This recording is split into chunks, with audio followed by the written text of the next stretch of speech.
Thank you for joining us to our press conference following our formal June UCO. I just wanted to inform you that we've published all conclusions just now on our website. I invite the President of the European Parliament... Council. It's been a short night. I'm sorry. It's been a short night. Sorry, President of the European Council. Thank you for the introduction, dear Barrett. Ladies and gentlemen, bonjour à chacune et à chacun. Good day to all. To all of you, and it's a great pleasure to see so many of you here in person for this press conference. Let me begin by talking, but just before I begin about the content, I would like to begin by warmly thanking the Swedish presidency through the person of its Prime Minister for a very methodical, active, energetic and serious presidency. We had great cooperation throughout the presidency, and I'm sure that Ulf, when he makes his presentation in a few minutes, will be able to say that a lot of progress has been made. We know that the geopolitical context is difficult. Unity is essential. Unity in support of Ukraine. Our ability to move forward in terms of transforming our economic model, taking account of the digital transformation. These are issues of great importance to the Member States, to the Presidency, to the Council and the Commission. Thank you very much again for this excellent presidency and all the work that has been done. Coming now to the European Council, we had quite a heavy agenda in terms of the substance. So I will try to focus on what I think are the key points. Firstly, the war in Ukraine. We are united and determined. That would be the first message we would want to send out. And in terms of taking stock of the situation in Ukraine, this is something which we focused on. We see, on the one hand, a very united position on the part of the European Union in view, in particular, of the developments over the last weekend in Russia, showing the fragility and uncertainties and division.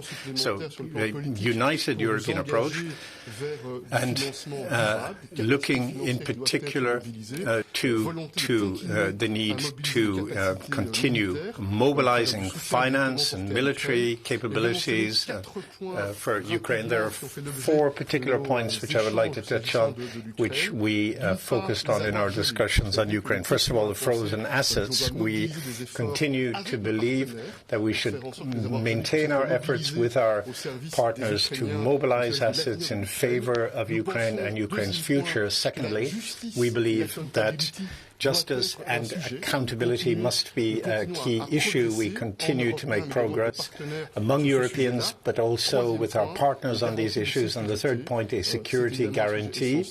Of course, this is a key issue, and we're sending out a clear message on the part of the European Union as key stakeholders in this debate.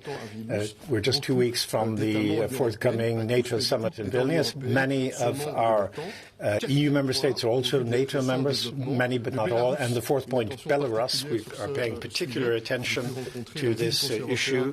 We were able to have an exchange of views, stressing the importance of following up developments in Belarus in the coming weeks and months. So that was on the war in Ukraine. Secondly, security and defense. In Versailles just over a year ago, we had the heads of state and government coming together to define the framework to strengthen security and defense efforts at EU level, including industrial strategy, production, capacity, and circumstances have meant that we've had to speed up our progress on these matters. Just a few hours after the beginning of the all-out invasion of Ukraine by Russia, it is the European Union which, via the High Representative, decided to mobilize military support, including lethal military support. And this is a real turning point in the history of the European Union. This, no doubt, was the beginning of European defense.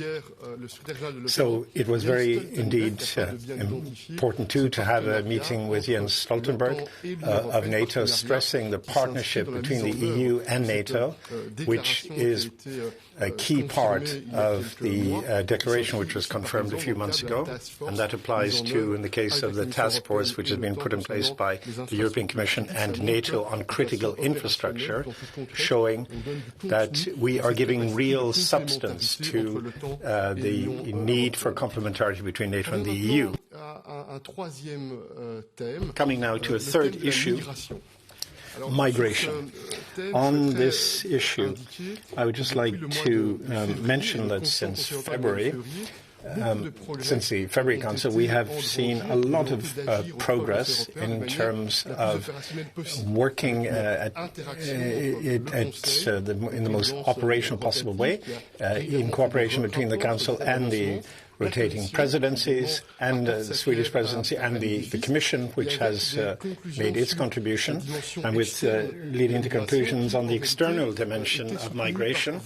And this was supported by 25 out of the 27 member states. The reason why we don't have European Council conclusions, but rather conclusions of the Council President, there's a distinction. You will have no doubt have seen copies of this, but the reason for that is very simple. 25 member states support the conclusions as prepared. We had an amendment with a view to strengthening the support for countries which are receiving large numbers of Ukrainian refugees. There are two countries, Poland and Hungary, which believe that because of the migratory pact and the content and the decision-making process for the qualified majority, that they were not prepared, were not in a position to approve or validate the conclusions. That is why we decided to opt for conclusions by the President of the Council, just to say that on the external dimension of migration, there's a very strong support for a clear and determined approach. With Ursula, Mark Rutte y Giorgia Meloni trabajamos conjuntamente en el contexto de Túnez para poder prever una cooperación amplia con una serie de iniciativas. Y fue una manera de actuar que nos permitió reducir los flujos de migración ilegal para poder controlar esta situación que todos sabemos que es difícil en el plano operativo y político. Y los acontecimientos trágicos que se produjeron recientemente en el Mediterráneo nos deben llevar a comprometernos de manera continua y ejercer nuestras responsabilidades. El orden del día, como ya les he dicho, ha sido un orden del día cargado con muchos temas. Hemos hablado también de las relaciones con China. Hace unos meses, a finales del año pasado, mantuvimos un debate estratégico sobre nuestras relaciones con China. Es un tema importante el colaborar para expresar una posición unida sobre China. Es un tema peliagudo. Hemos acordado las conclusiones, un texto que demuestra que hay una unidad de la Unión Europea frente a China, así como con nuestros socios afines. Hace unas semanas, junto con Ursula, representamos a la Unión Europea en una reunión en Hiroshima y hay tres puntos muy importantes. La reciprocidad. Necesitamos reequilibrar las relaciones económicas con China. La reciprocidad es una palabra clave. Tenemos que abordar nuestras vulnerabilidades críticas y asegurarnos de que defendemos adecuadamente nuestros intereses, por ejemplo, en la cadena de abastecimiento. En segundo lugar, derechos humanos, valores democráticos y libertades fundamentales. Se lanzó un diálogo con China en este sentido, en el que se quiere abordar estos temas fundamentales. Y, por otra parte, tenemos los desafíos globales, la salud, el cambio climático, la sostenibilidad. En todos estos frentes tenemos que hablar con China, tratar con China. Y debido a la guerra iniciada por Rusia contra Ucrania, tenemos que hacer todo lo posible por conseguir que China defienda la Carta de las Naciones Unidas y la integridad territorial de Ucrania. Todos nos implicamos en este sentido y tratamos de hablar con las autoridades chinas. Sabemos exactamente lo que queremos y todos coincidimos aquí. Y por último, disculpen que me extienda tanto, quiero referirme a la situación económica. Es fundamental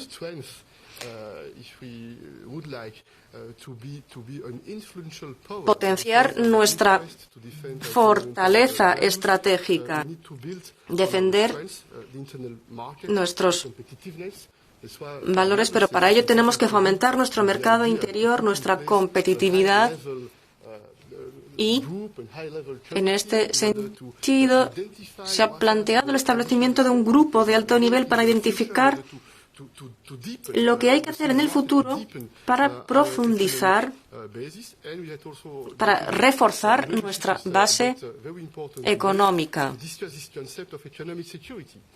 Se ha planteado el concepto importante de la seguridad económica. En el G7, Hiroshima, junto con los socios afines, hablábamos de esta cuestión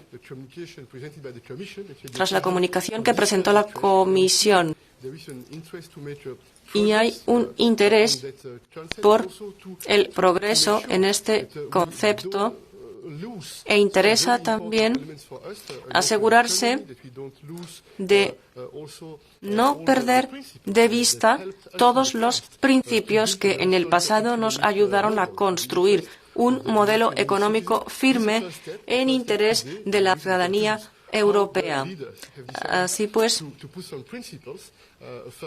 este aspecto se ha tratado hoy, pero no es la última vez que lo tratamos. Y con esto concluyo. Muchas gracias por esta reunión. Concluyo diciendo que una vez más hemos transmitido un mensaje de unidad en puntos centrales.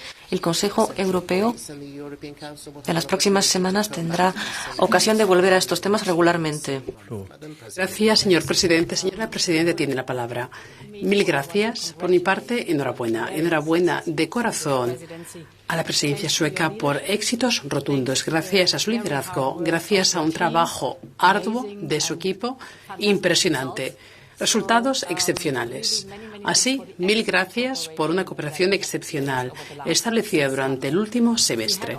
Asimismo, hemos contado con mucho que debatir en este Consejo Europeo y deseo, por un lado, rendir homenaje a toda la presidencia e incluyo, por supuesto, a los debates del Consejo Europeo. Ucrania, empiezo por ahí. Ulf, su presidencia ha sido fundamental para que Europa siga unida, sin grieta alguna, en defensa de Ucrania. Hemos observado el motín del grupo Wagner y las fisuras que han aparecido en el sistema de Putin. Así pues, es el momento de redoblar de esfuerzos en favor de Ucrania. Una cuestión debatida hoy acerca de diferentes temáticas, aspectos militares. Bajo su presidencia, los Estados miembros convinieron en invertir 2.000 millones de euros en el Instrumento Europeo por la Paz para obtener municiones para Ucrania. Ya hemos suministrado más de 200.000 rondas de munición, 20.000 misiles y vamos a entregar 1 millón de rondas de munición durante los próximos 12 meses. A final de este año contaremos con la formación de más de 30.000 soldados ucranianos. Hemos llegado a 24.000. Por ese motivo, estamos, como digo, por encima del listón establecido. Todo ello gracias al apoyo de su presidencia. Paso ahora a los aspectos financieros. Han transcurrido 500 días desde el estallido de la guerra en Ucrania. Hemos movilizado 17.000 millones de euros en beneficio de Ucrania desde que empezó la guerra, y la semana pasada hemos desembolsado 9 millones de euros de los 18 millones del paquete MFP para el año 2023. Como sabrán ustedes, hemos avanzado respecto de las sanciones impuestas a Rusia.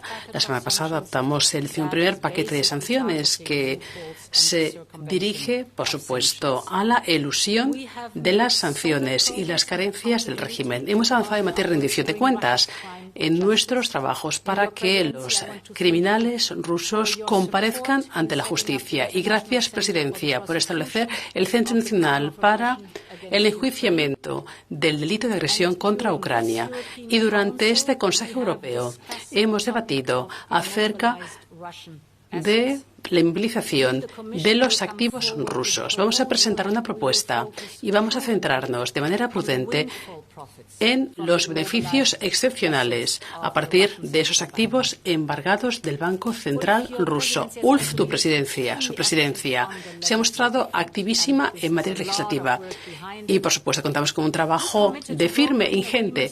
Por supuesto, se comprometió a alcanzar acuerdos acerca de expedientes de primera magnitud en Kiruna, y se ha conseguido. He contado que bajo su presidencia más de 27 acuerdos políticos se han alcanzado, así como más de 30 orientaciones generales del Consejo. Y gracias a ese trabajo arduo hemos ultimado negociaciones acerca de Objetivo 55, es la esencia misma del Pacto Verde, el cimiento, la piedra angular del Pacto Verde. Gracias por ese paso de gigante. Transición digital. Un acuerdo acerca de una piedra de toque de la hoja de ruta para la Europa digital. Por supuesto, la ley sobre semiconductores. Y la presidencia concluye con broche de oro con un acuerdo político clave alcanzado el pasado martes acerca de la ley de datos. Al tiempo, mil gracias por hacer que la competitividad de Europa esté en el candelero. Ha sido uno de los elementos rectores de este semestre. La decisión fue del todo oportuna.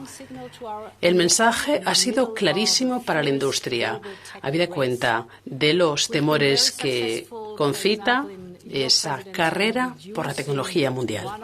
Hemos reducido uno de los principales obstáculos, el precio de la energía, un factor esencial para nuestra competitividad en la Unión Europea. Voy a darles dos cifras. Los precios al por mayor de la electricidad están un 80% por debajo que en agosto del año pasado, y los precios mayoristas del gas están en un 90% por debajo de los alcanzados en agosto de 2022. Como digo, es un esfuerzo común y conjunto. La competitividad, por supuesto, es mucho más que la mera energía. Recuerdo perfectamente que contamos con debates intensísimos con empresarios y capitanes de la industria europeos. Y fue sumamente importante para que el Plan Industrial del Pacto Verde, la lista de tareas pendientes, por así llamarla, estamos abundando en nuestros vínculos comerciales y económicos con nuestros instructores comerciales. Estamos hablando de el reciclado y la mejora de las competencias de la mano de obra. También estamos hablando de fomentar las tecnologías más punteras y, por supuestísimo, el hincapié en crear al fin un mercado de capitales unido, digno de ese nombre. Se ha repetido una y otra vez un compromiso del Consejo Europeo, reduciendo el tiempo, las obligaciones de presentación de informes por parte de las empresas. Como digo, algunos ejemplos destacados, habida cuenta de todo lo que nos ocupa y que va a ocuparnos durante las próximas semanas y meses. Esto me lleva a China. En este caso, contamos con un consenso generalizado entre los líderes europeos y también con nuestros interlocutores del G7 acerca del concepto de reducción del riesgo que no desvinculación. No podemos desvincularnos, habida cuenta de los retos comunes que afrontamos, pero debemos, por supuesto, acometer estas cuestiones. Contamos con lazos económicos estrechos y debemos reducir el riesgo desde el punto de vista económico y diplomático. Económicamente, hablamos de aminorar nuestras vulnerabilidades. Es la esencia misma de los debates a día de hoy acerca de China. Algunos ejemplos, si me lo permiten. Ante todo, por ejemplo, en aspectos comerciales, deberíamos ocuparnos de algunos desequilibrios constantes y perennes. Dos cifras. Durante los últimos 10 años, la Unión Europea ha visto cómo su déficit comercial se ha triplicado. Así pues, actualmente estamos hablando de 4.000 millones de euros. Es insostenible, como les digo. El segundo ejemplo, el medio ambiente. Nuestras empresas muy a menudo se topan con prácticas desleales y también con obstáculos que impiden su acceso a los mercados chinos, mientras que, muy al contrario, si hablamos de igualdad de oportunidades, es algo que las empresas chinas reciben en el mercado interior. Así pues, espero que la reanudación del diálogo de alto nivel con China nos permita aminorar esos efectos. Tercer elemento, dentro de esa esfera comercial, estriba en riesgos específicos que hemos debatido a día de hoy. Por ejemplo, se vinculan con las dependencias esenciales, alta dependencia cuando hablamos de materias primas esenciales y tierras raras, o el carácter vulnerable de las cadenas de suministro, los diferentes riesgos inherentes a la posible filtración de informaciones tecnológicas sensibles. Hay que hablar de todo ello cuando hablamos de esa reducción del riesgo, que no la desvinculación. También es importante hablar de la esfera diplomática, porque deseamos seguir dialogando con China acerca de cuestiones sobre las que convenimos y cuestiones sobre las que desconvenimos, discrepamos, porque de esa forma evitamos los malentendidos. Acerca de cuestiones sobre las que discrepamos, debemos ser muy claros. Se ha mencionado la guerra de agresión de Rusia contra Ucrania y la respuesta y responsabilidad de China como miembro del Consejo de Seguridad de la ONU. Resulta sencillamente fundamental defender los valores de la Carta de la ONU, y es una cuestión que debe ocuparnos. En resumidas cuentas, ello implica un compromiso constante con China, pero al tiempo, tras un enfoque eminentemente europeo que se funde en nuestros intereses y en nuestros valores. Y por último, subrayo el trabajo excelentísimo que Ulf ha realizado durante su presidencia acerca de las cuestiones migratorias. La migración es un reto común y compartido que exige una respuesta concertada. La posición general alcanzada por el Consejo, el Pacto sobre Migración y Asilo, es un momento único, una encrucijada, como digo, gracias por un trabajo ímprobo. Y podemos seguir avanzando con el Parlamento Europeo y, por supuestísimo, contamos con la presidencia española para que todo ello concluya con gran éxito. Sabemos que es el proceso jurídico y de manera simultánea estamos trabajando acerca de la asignación de cometidos. He resumido en una carta al Consejo Europeo los diferentes elementos y etapas que hemos asumido desde el último Consejo Europeo. Quisiera subrayar tan solo los elementos más señeros. Piedra angular. Debemos acabar con las redes establecidas de traficantes y de contrabandistas que explotan la desesperación europea, y debemos ser mucho más activos para auxiliar a aquellas personas que llegan a la Unión Europea utilizando cauces seguros, porque de esta forma acabamos con la red creada por traficantes y contrabandistas. Para ello debemos contar con un enfoque global con los diferentes elementos que podamos brindar a los países de origen y de tránsito. Hablamos de inversiones en renovables. Muy a menudo los países con abundancia de recursos, cuando hablamos de energías renovables, no las usan. Invertiremos en educación, en formación, en mejora de competencias y, al tiempo, debemos acrecentar la cooperación con esos países contra la trata de migrantes. Debemos trabajar acerca de los retornos y contar con un concepto muy claro cuando hablamos del apoyo de asociaciones de talento, como digo, cauces legales para llegar a Europa. El segundo elemento que destaco estriba en que, en un contexto muy diferente, hemos destacado nuestra proyección concertada respecto de esos países, como hicimos en los Balcanes occidentales. Estos últimos han trabajado de firme durante los últimos meses para que sus políticas de visados coincidan con las de la Unión. Y a resultas de lo que les digo, observamos con toda claridad que desde principios de este año contamos con una reducción en un 25% de los movimientos irregulares de los Balcanes occidentales globales, habida cuenta de esa correspondencia con las políticas de visados europeas. Y por último, tercer elemento que deseo reseñar es el reforzamiento de las fronteras exteriores y la mejora de la eficacia de los procedimientos de gestión de aquellas. En este caso, contamos con 2 proyectos piloto establecidos en Bulgaria y en Rumanía, con el apoyo de la Comisión, por cierto, y también con la presencia de Europol, Frontex y la Agencia Europea de Asilo. Funcionan como es debido y espero que esos proyectos pilotos sirvan como mejores prácticas y que inspiren a otros países ubicados en las fronteras de la Unión. Ulf, mil gracias. Era tan solo una parte de esos logros destacadísimos de su presidencia. Gracias. Gracias por ese trabajo. Thank you, Madam President. Muchas gracias, señora Presidente. Señor Primer Ministro, muchas gracias. Pues 3 palabras clave. Más seguro, más verde, más libre.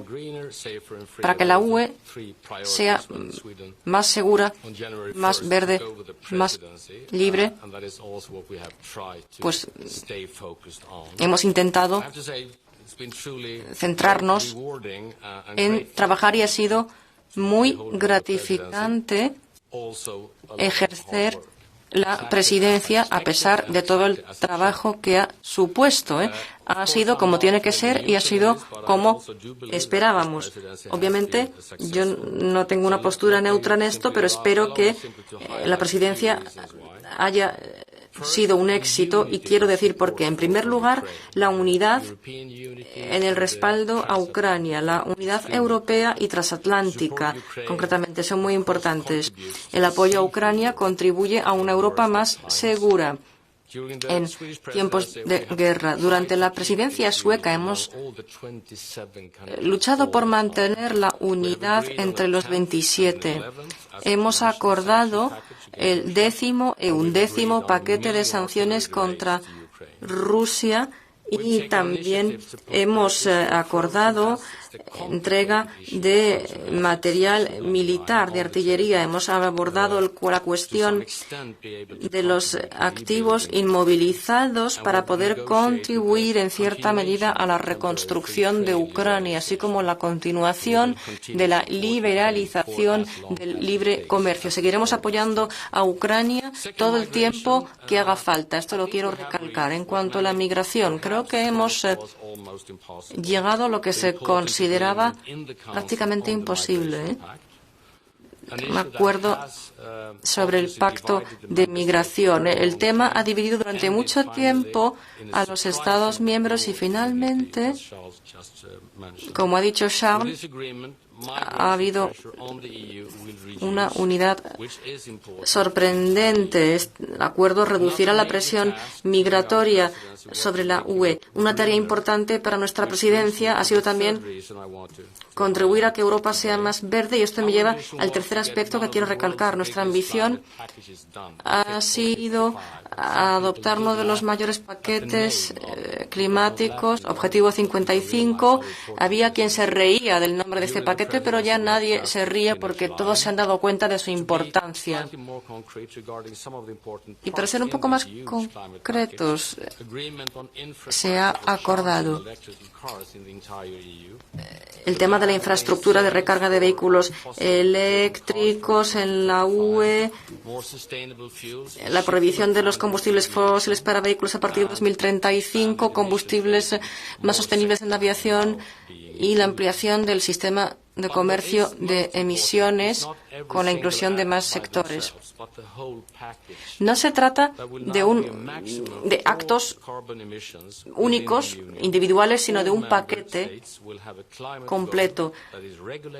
Todos los Estados miembros ahora van a perseguir un objetivo climático regulado por la ley. Se establece una nueva base para todos los Estados miembros y para 2050 seremos el primer continente del mundo climáticamente neutro. Y por último, quiero destacar un cuarto aspecto, una Europa más libre. Hemos continuado el trabajo en materia de Estado de Derecho en la UE. No solamente la semana pasada en Estocolmo, durante la primavera hemos abordado el tema de la competitividad, porque la economía también es un motor para una Europa más libre. Las empresas europeas en la última década han ido a la zaga en comparación con los competidores internacionales como Estados Unidos. Hemos visto, por ejemplo, que la industria tecnológica está dominada por la costa occidental estadounidense y por la costa oriental china. Las reglas de la UE lo que deben hacer es facilitar la actividad de las empresas en Europa. Y este es un tema que no solo ocupa un lugar importante en nuestra agenda, sino que nos hemos dotado de una estrategia. Y quiero concluir extendiendo mis agradecimientos a todos mis colegas europeos, a ti, Úrsula, y a ti, Charles, por haber sido tan constructivos. Ha sido un privilegio el ejercer esta presidencia. Y como ya dije a los colegas, voy a echar de menos nuestras conversaciones telefónicas los domingos por la tarde-noche. No hace falta ser excesivamente formalistas. Para mí, esta presidencia ha concluido, pero los esfuerzos por hacer Europa más libre, más verde, más segura continúan. Muchas gracias. Como es de costumbre, vamos a dar paso a algunas preguntas. En primer lugar, los colegas suecos. Andreas Liljeberg de Radio Sweden. Adelante. Gracias, Lilienberg, pero es perfectamente que es un nombre difícil de pronunciar, indica literalmente el periodista. Bien, pues quisiera dirigirme a los tres presidentes, si me lo permiten, acerca de las cuestiones migratorias. El acuerdo Pacto sobre Migración se considera un logro absoluto de la presidencia sueca, decisiones tomadas por mayoría cualificada. Durante los últimos días y durante la cumbre, por lo menos 2 países están un tanto descomplacidos con ello. En fin, establezco paralelismos con la decisión hace escasamente 2 años con el mecanismo temporal de reubicación, que dividió a los Estados miembros profundamente, además. Así pues, mi pregunta es si ha valido la pena forzar la decisión en el Consejo utilizando mayoría cualificada, o si se teme que todo ello lleve a nuevas divisiones y enfrentamientos entre Estados miembros, y si opinan que se ha podido convenir acerca de estas cuestiones, se podrá convenir en los trílogos antes de las elecciones del Parlamento Europeo. La respuesta es que sí, un sí rotundo. Ha valido la pena y ha sido, además, indispensable. Aún más, la mayoría ha sido generalísima en el Consejo, incluso mayor ahora. Estamos hablando de 25 de 27 países, respetando plenamente, como les digo, las normas. Las hemos respetado al pie de la letra. Pero creo que ha sido un apoyo generalizado y abrumador por las decisiones que hemos tomado en el Consejo. Así pues, me parece que es un excelente cimiento para los trabajos futuros acerca de estas materias. Regina, una pregunta por tu parte. SVT, la televisión sueca. Regina Svedvågen. Una pregunta en sueco, si me lo permiten. En este caso, la verdad es que, como están hablando ustedes, durante esta reunión se ha hablado de la cumbre de Vilnius y la verdad es que la situación preocupa y mucho en Suecia. Nos preguntamos si ha habido contactos en Turquía acerca de nuestra posible adhesión a la OTAN y nos preguntamos cómo poder desbloquear las situaciones. Me pregunto yo cómo están las cosas entre Turquía, Finlandia y Suecia. Como saben ustedes, la pregunta se refiere a la cumbre de Vilnius. ¿Lo han escuchado ustedes? Bien, en sueco, si me lo permiten. No, la verdad es que en este caso, de momento, no hemos contado con contactos con Turquía. En este caso, nos veremos la próxima semana antes de Vilnius. Contactos al más alto nivel, por supuesto. En este caso, no puedo entrar en detalles, pero creo yo que resulta sumamente importante indicar que contaremos con unos debates arduos y difíciles también para Suecia. Creo yo que en este caso no cabe llamarse engaño. Como digo, en este caso lo importante es dialogar y sentar unos cimientos y un diálogo constructivo. Precisamente lo importante es no extrapolar nada y, como digo, alcanzar resultados de acuerdos y dialogar al más alto nivel, como les decía, con Turquía. Cristian, como es tu último consejo, periodista de AFP. La precisión es importante, oui. Es importante, la precisión.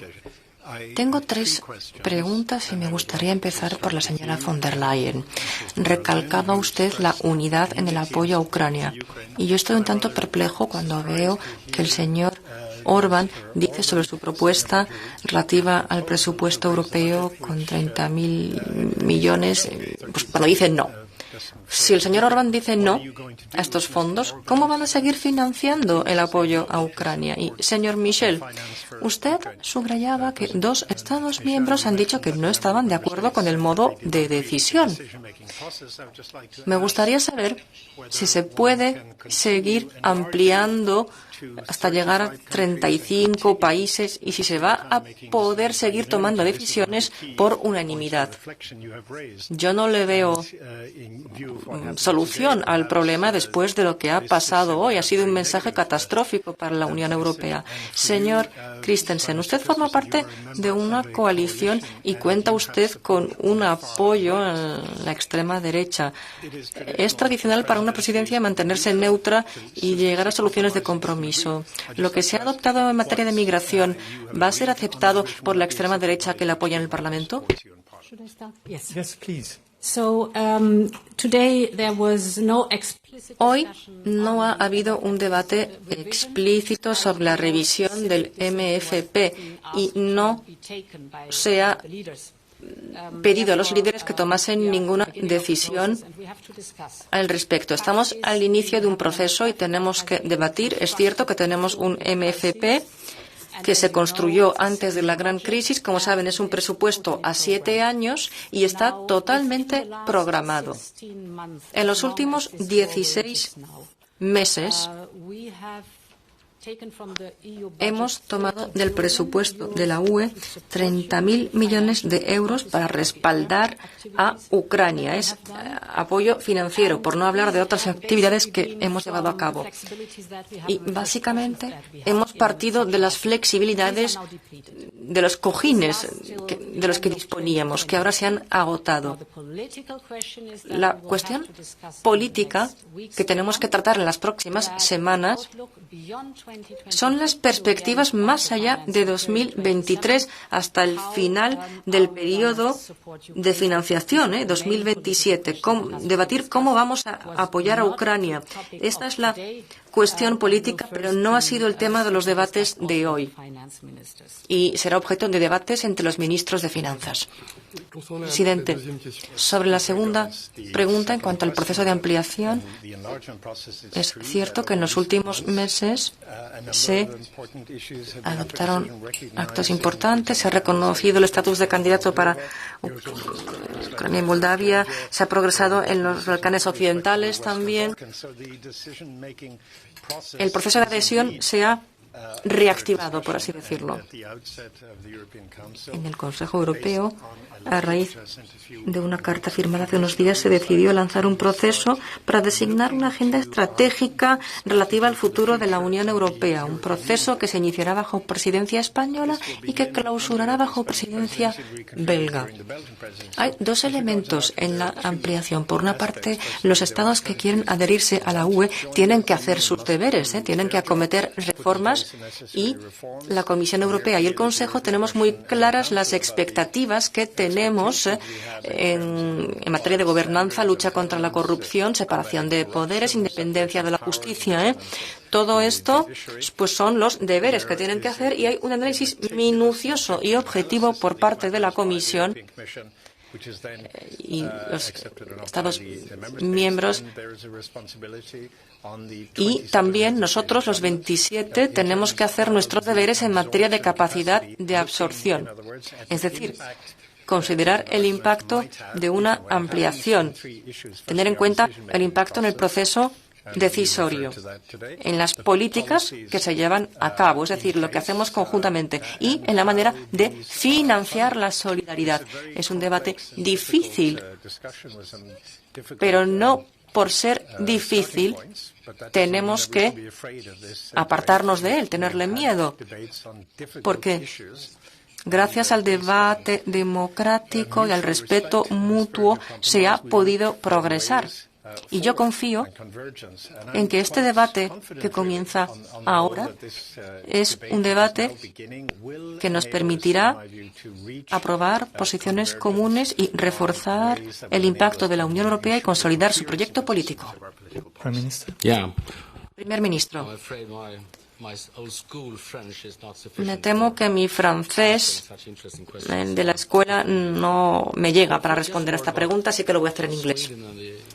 En cuanto a Suecia y a la Unión Europea, en todos los países hay un debate sobre cuestiones europeas, sobre lo que hay que hacer, sobre lo que no hay que hacer, sobre lo que se está haciendo bien y no tan bien.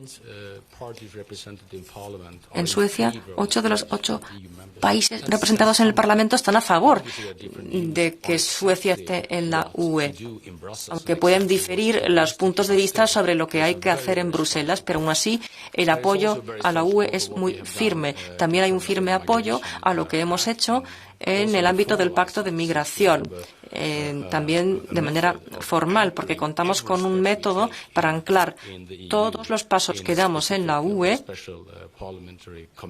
en una comisión parlamentaria especial. Todas las decisiones que tomamos en este sentido, yo me siento muy tranquilo y muy seguro.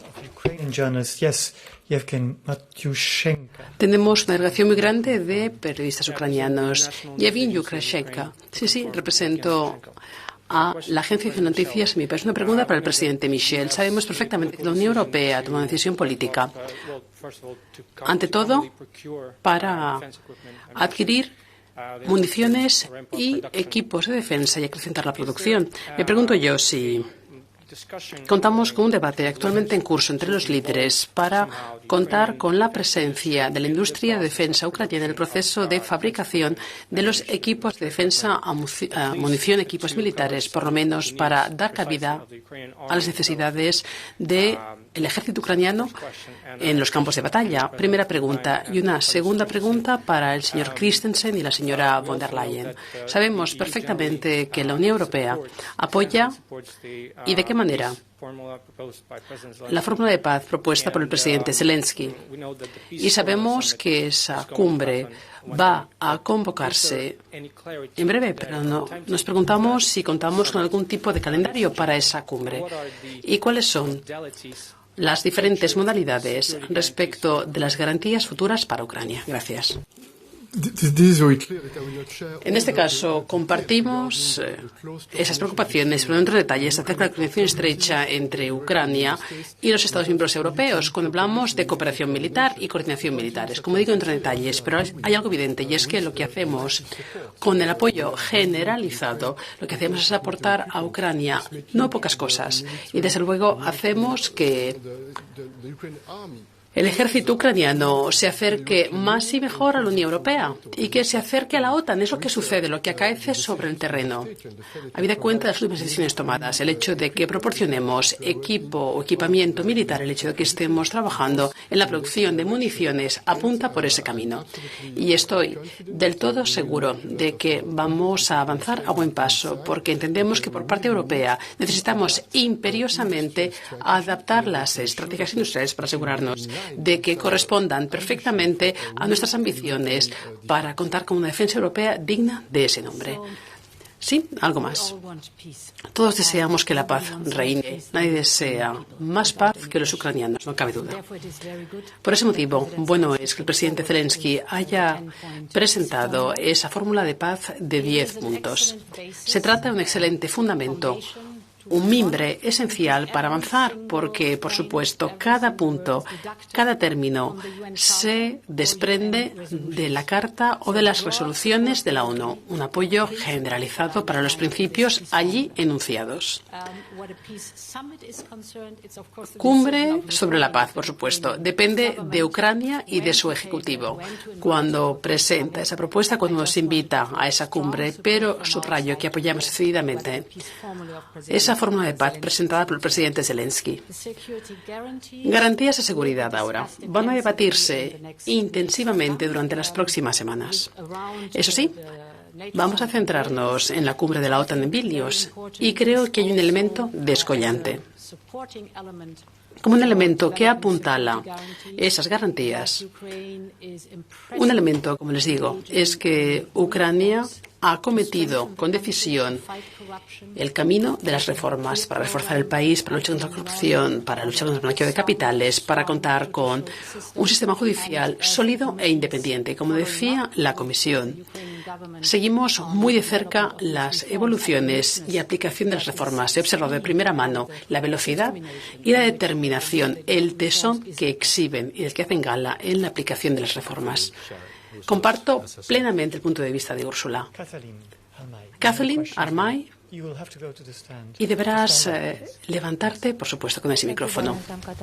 Gracias, Catherine Marje. Soy una periodista húngara. Tengo dos preguntas. La primera la dirijo a la presidenta de la Comisión. En este caso, al llegar a Bruselas, el primer ministro Orbán incluyó un mensaje de vídeo en Orbán donde preguntaba dónde estaban los fondos. Indicaba que Bruselas pide ahora miles de millones, especialmente para Ucrania, mientras que no puede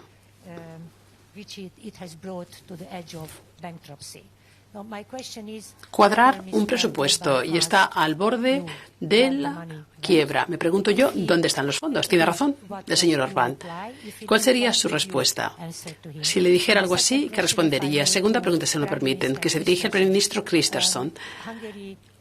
Hungría ha postergado la ratificación de la adhesión a la OTAN de Suecia hasta el otoño. ¿Cree usted que es una especie de venganza, habida cuenta de que Suecia, como presidente del Consejo de la Unión, ha optado por la votación por unanimidad calificada en el Consejo respecto de dos expedientes migratorios de primera importancia? Gracias. Bien, primera pregunta. No me lo ha dicho. No me ha hecho esa pregunta. Lo que sí hubiera contestado, como usted me pedía que dijese, que conjeturase, es que todos podemos ser testigos de que la Unión Europea prospera y que tiene cimientos muy sólidos, que contamos con un sistema muy transparente de fiscalización y de control. El Parlamento, el Tribunal de Cuentas, el Consejo, solo menciono tres, es algo sumamente apropiado y es algo del todo necesario en una democracia muy establecida. Y, por consiguiente, apoyamos decididamente el principio del Estado de Derecho, precisamente para luchar contra la corrupción y para asegurarnos de que contamos con rendición de cuentas y transparencia en cualquier ámbito u organismo que forme parte de la Unión.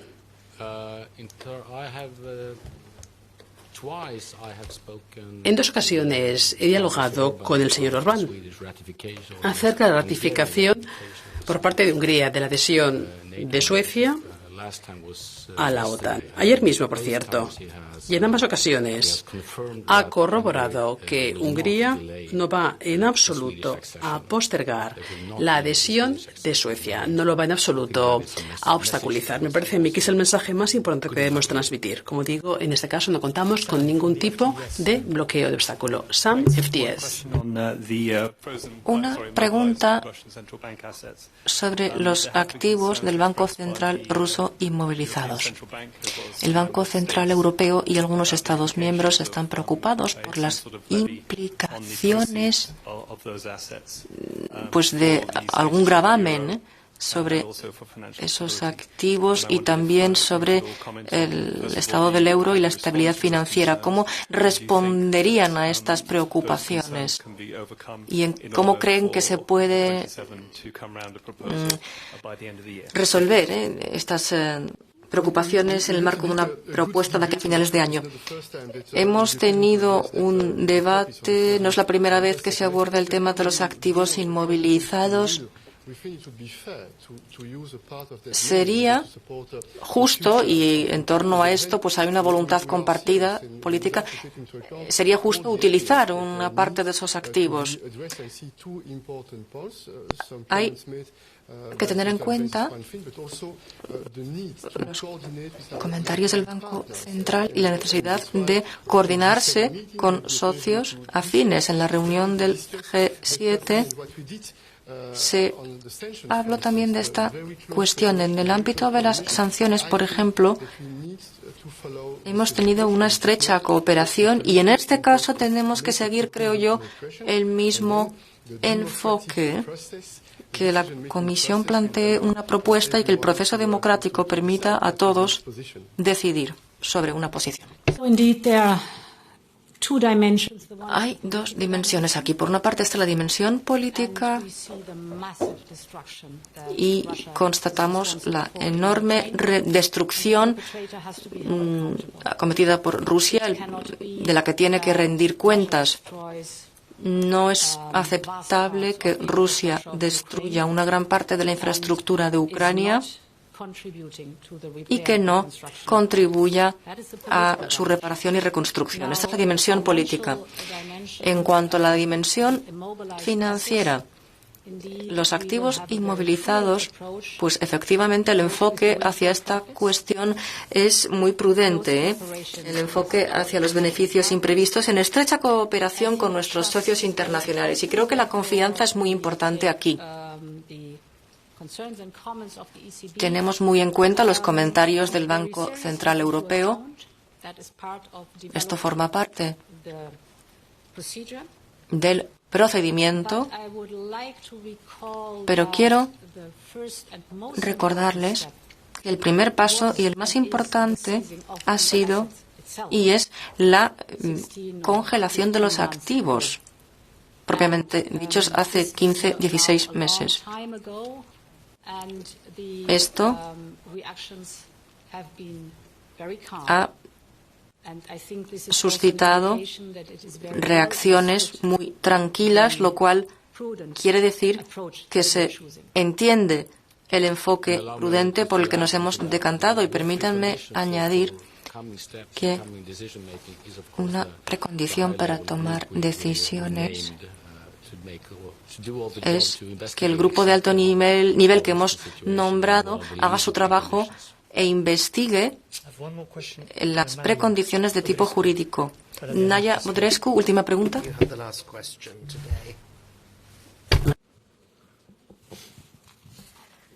Merci beaucoup, Maria Odrescu, María Odrescu, La Libre Belgique. Quisiera ocuparme ahora de lo sucedido respecto de la migración. Se ha indicado que mucho se ha avanzado respecto de estas temáticas. No obstante, tenemos una sensación de déjà vu durante esta cumbre. Polonia y Hungría ponen en entredicho un proceso de decisión previsto por los tratados y anuncian, ante todo, que no van a aplicar un acuerdo aprobado respetando escrupulosamente las normas. Me pregunto yo si esa actitud les preocupa, cuáles son los riesgos que todo ello plantea desde el punto de vista de la gestión solidaria de la migración y también, de manera general, cuando hablamos del funcionamiento de la Unión Europea. Gracias.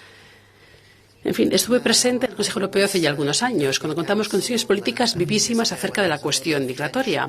Mi sentimiento es que respecto del contenido, respecto de la actuación, hemos avanzado y mucho, hace algunos años, por cierto.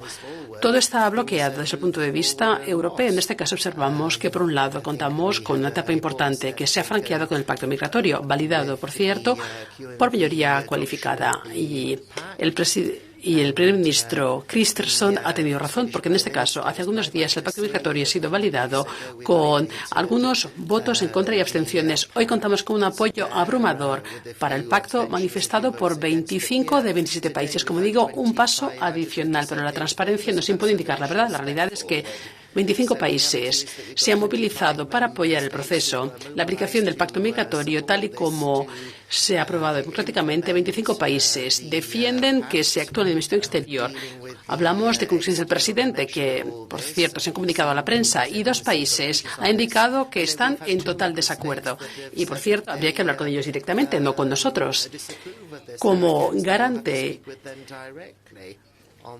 de los debates de calidad respetuosos, les comunico que los 2 motivos principales que me ha parecido entender manifestadas por Polonia y Hungría es, un lado, desaprueban el contenido del pacto y, en segundo lugar, desaprueban también el proceso de toma de decisiones. Como digo, la utilización de la mayoría cualificada, una cuestión que es resultado de los tratados, que usted mencionaba en su pregunta precisamente. ¿Por qué? Porque en este caso ambos países tienen una interpretación diferente de las conclusiones anteriores del Consejo Europeo. Observo que contamos con 5 países que comparten sintonía con nosotros. 25 países comparten sintonía cuando hablamos de la migración, aspectos internos y externos de estos países que digan que no están de acuerdo. Que desconviene por los motivos que acabo yo de exponer en mi intervención con toda transparencia. Contamos con sosiego absoluto, con sangre fría y seguiremos avanzando, como digo, para aplicar con sangre fría el pacto migratorio, que es una realidad y deberá, por supuesto, ejecutarse tras el diálogo tripartito con el Parlamento para que avance. Desde el punto de vista exterior, insisto, es importante hablar de la implicación política al nivel más alto. Preguntamos con jefes de Estado y Gobierno que se coordinan con la presidencia de la Comisión y también dialogan con los presidentes de los países. Precisamente hay que ser operativos, hay que ser concretos cuando hablamos de alcanzar resultados. Son elementos fundamentales, condiciones sine qua non para mejorar la gestión de los flujos migratorios. Por ejemplo, la cuestión de los visados. Un ejemplo, planes de inversiones o la cooperación para acabar con las redes delictivas. Y en este caso, el debate de diferentes horas sobre esta temática ayer ha sido utilísimo porque ha permitido demostrar, no hay unanimidad absoluta, ni en absoluto, pero contamos con una mayoría abrumadora, mucho mayor que la que existía hace algunos años. Como digo, en este caso hemos avanzado y mucho. Contamos en el pasado con momentos muy tensos acerca de este punto. Mil gracias, señor presidente, señora presidente, primer ministro, y mil gracias asimismo a la presidencia sueca y a su equipo de prensa. El trabajo ha sido sensacional. Nos vemos en julio.